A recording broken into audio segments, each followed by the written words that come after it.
প্রিয় দর্শক, আসসালামু আলাইকুম এবং অফুরন্ত শুভকামনা সবার জন্য। এই এপিসোডে কথা বলবো বাংলাদেশ জামায়াতে ইসলামের একটি অবিস্মরণীয় সিদ্ধান্ত নিয়ে। আর সেই সিদ্ধান্তটি এসেছে ইসলামী আন্দোলন বাংলাদেশের অনুকূলে। তার আগে একটু বলে নেওয়া ভালো, প্রিয় দর্শক, আপনারা নিশ্চয়ই অবগত আছেন আজ সকাল থেকে নির্বাচন কমিশন ভবন ঘেরাও করে রাখা হয়েছিল।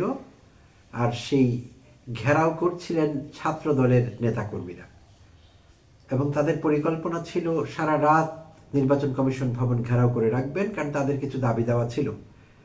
আর সেই দাবি দেওয়াগুলোর মধ্যে কিছু অভিযোগও ছিল, গুরুতর অভিযোগ। আর সেই অভিযোগগুলো চলছিল জামায়াত ইসলামের বিরুদ্ধে।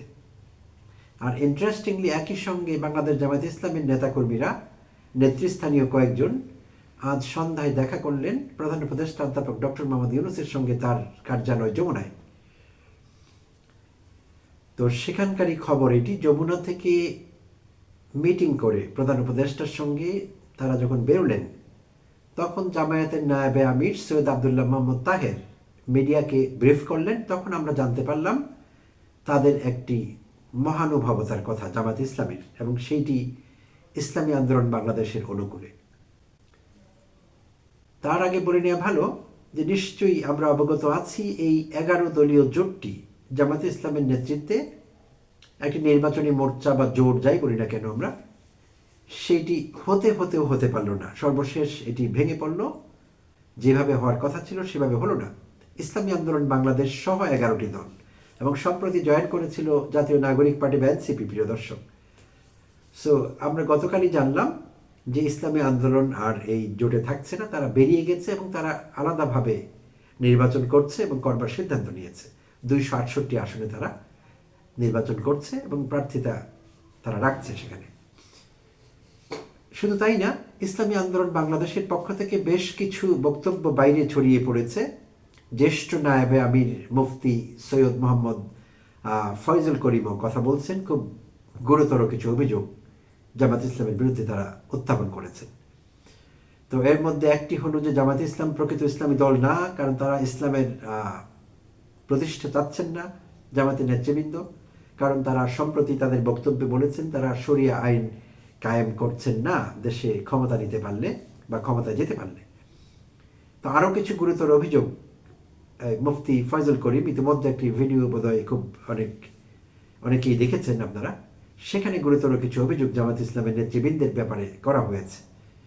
যদিও এই দলটি ইসলামী আন্দোলন বাংলাদেশ গত 1 বছর বলতে গেলে মাঠে জামায়াত ইসলামের সঙ্গে আরও কয়েকটি ইসলামী এবং সমমনা দলের সঙ্গে যুগপৎ আন্দোলন করেছেন। তারা মাঠে তাদের 5 দফা দাবি নিয়ে তারা বহুদিন মাঠেই আছেন, একসঙ্গে কিন্তু আন্দোলন করেছেন।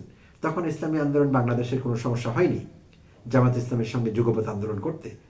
বাট এখন যখন জামাত ইসলামের নেতৃত্বে এই নির্বাচনী মোর্চাটি গঠিত হলো, তখন আমরা যদি জানতে পেরেছিলাম আসন ভাগাভাগি নিয়ে মূলত জামাত ইসলামের সঙ্গে ইসলামী আন্দোলন বাংলাদেশের সমস্যা। তারা যত আসন চাইছিলেন জামাত ইসলাম তাদেরকে অত আসন দিতে পারছিল না, কারণ ইসলামী আন্দোলন বাংলাদেশ ছাড়াও আরও 9টি দল, তাদের সঙ্গে বোঝাপড়ার ব্যাপার আছে, আসন ভাগাভাগির বিষয় আছে। তো মূলত আসন সমঝোতা হয়নি, তাই ইসলামী আন্দোলন বাংলাদেশ বেরিয়ে গেছে। তো তারা বেরিয়ে গিয়ে ক্ষান্ত হননি, তারা বিষোদ্গার করেই চলেছেন জামাত ইসলামের বিরুদ্ধে। তো যাই হোক, তারই বিপরীতে দাঁড়িয়ে জামাত ইসলাম আজ যে সিদ্ধান্ত নিল, সেটি অনেকেই বলছেন যে সিদ্ধান্তটি অবিস্মরণীয় এবং অভূতপূর্ব। যেখানে জামায়াতের ক্যারেক্টার অ্যাসোসিয়েশন চলছে দল হিসেবে এবং জ্যেষ্ঠ নায়েবে আমির ইসলামী আন্দোলন বাংলাদেশের মুফতি সৈয়দ ফয়জুল করিম নিজেই করছেন সেটি অন্য নেতাকর্মীর পাশাপাশি, সেখানে আজ জামায়াতের পক্ষ থেকে জানানো হলো সন্ধ্যায়, তো ফয়জুল করিম জামায়াতের জ্যেষ্ঠ নায়েবে আমির তিনি নির্বাচন করছেন বরিশালের 2টো আসন থেকে। একটি হলো বরিশাল 5 যা কিনা সদর এবং সিটি, বরিশাল 6 যেটি হলো বাকেরগঞ্জ আসন, বাকেরগঞ্জ এলাকা। তো এই 2টো আসন থেকে নির্বাচন করছেন ইসলামী আন্দোলন বাংলাদেশের জ্যেষ্ঠ নায়েবে আমির মুফতি সৈয়দ মোহাম্মদ ফয়জুল করিম। তো জামায়াতের পক্ষ থেকে সিদ্ধান্ত নেওয়া হয়েছে যে তারা একটি আসনে তারা প্রার্থিতা প্রত্যাহার করবে। ফয়জুল করিমের বিপরীতে জামায়াতের ক্যান্ডিডেট প্রতিদ্বন্দ্বিতা করবেন না, তার প্রার্থিতা প্রত্যাহার করা হবে। আর সে আসনটি হলো বরিশাল 6, যেটি বাকেরগঞ্জ। জামায়াতের নেতা মাওলানা মাহমুদুন নবীর প্রার্থিতা প্রত্যাহার করা হবে মাওলানা ফয়জুল করিমের অনুকূলে।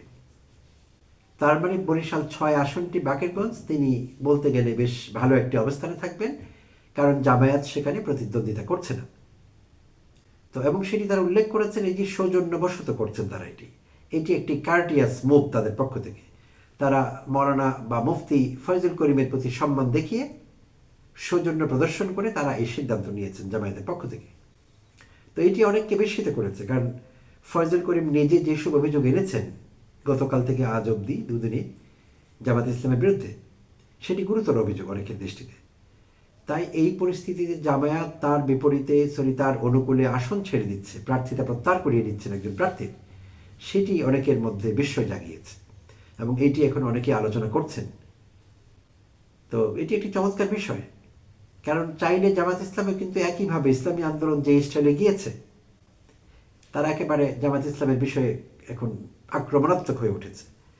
তো একই কাজ জামায়াত ইসলাম করতে পারতো চাইলে, কিন্তু তারা করেনি। তারা যথেষ্ট সহনশীলতার পরিচয় দিয়েছেন জামায়াত নেতৃবৃন্দ, এবং তারা একেবারে শেষ পর্যন্ত বলেছেন যে তাদের দরজা এখনো খোলা আছে ইসলামী আন্দোলনের জন্য, তারা আলোচনার জন্য রাজি আছেন। অর্থাৎ তারা একেবারেই অ্যাগ্রেসিভ হননি, যেমনটি ইসলামী আন্দোলন বাংলাদেশের পক্ষ থেকে দেখানো হচ্ছে। তো সেই জন্যে তাদের এই সিদ্ধান্ত জামায়াতের প্রশংসা করিয়েছে সর্বমহলে, লোকেরা প্রশংসাই করছে। আর রাজনীতিতে এইসব দৃষ্টান্ত খুব বেশি দেখা যায় না বাংলাদেশে, কারণ যেখানে ভোটের রাজনীতিতে ক্ষমতা, নির্বাচন, ভোটে যাওয়া, এই সব কিছু এন্ড গোল কিন্তু এটি। সো মাঝপথে কে কোথায় গেল, কে সৌজন্য প্রদর্শন কার প্রতি করা হলো না, এগুলো বেশিরভাগ ক্ষেত্রেই ম্যাটার করে না। তো এই সব কিছুর বিপরীতে দাঁড়িয়ে জামায়াত যা করলো আজকে, সেটি সত্যিকার অর্থে একটি প্রশংসনীয় উদ্যোগ বলতে হবে। আর এতে করে জামায়াত ইসলাম এবং ইসলামী আন্দোলনের মধ্যে সম্পর্কটি অন্তত দা কুমড়ু হবে না বলে আমরা বিশ্বাস করি। কারণ এই দুটো দল যদি বিবাদমান থাকে এবং তাদের মধ্যে দা কুমড়ু সম্পর্ক চলতে থাকে, তাহলে সার্বিকভাবে রাজনীতির পরিস্থিতিকে খারাপ করে দিবে এটি, আর এটি কোনো শুভ লক্ষণ নয়। তো তাই আমরা জামায়াতকে অভিবাদন জানাচ্ছি তাদের এই চমৎকার সিদ্ধান্তের জন্য। তারা ভালো সিদ্ধান্তই নিয়েছেন বলতে হবে। এখন ইসলামী আন্দোলন বাংলাদেশ এই বিষয়ে কী প্রতিক্রিয়া জানায়, সেটি আমরা দেখবার অপেক্ষা আছি। প্রিয় দর্শক, ভালো থাকবেন, সুস্থ থাকবেন। কথা হবে আবারও অন্য কোনো এপিসোডে।